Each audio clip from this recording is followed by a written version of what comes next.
Paul, en 1 Corinthiens chapitre 15, explique très clairement que tout propos sur Jésus ou toute vie avec lui s'avère vain, vide et trompeur si Jésus n'est pas ressuscité d'entre les morts. Aucun mensonge pieux ne doit nous faire perdre de vue cela.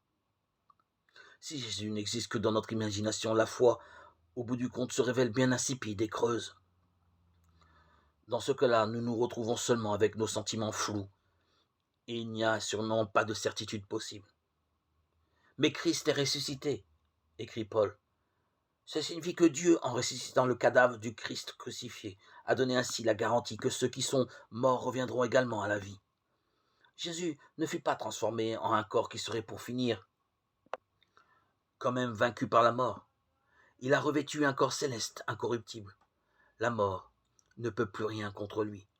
Jésus est bien réel, peu importe que nous croyions ou non en lui. Son existence est certaine. Et il ne vit pas seulement aussi longtemps que nous voulons l'admettre, il ne cesse pas d'exister sous prétexte que nous doutons.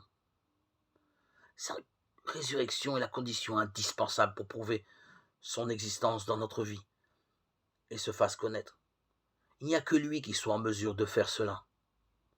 La certitude de nos croyances ne peut être acquise grâce à des arguments habilement enchaînés, car tout ce qui vient de moi offre au mieux des convictions plus ou moins fortes. La certitude n'est possible que quand le Dieu vivant apporte lui-même des preuves le concernant de sorte que nos doutes sont surmontés. Vivre en Christ, c'est vivre de sa vie pleine de sainteté.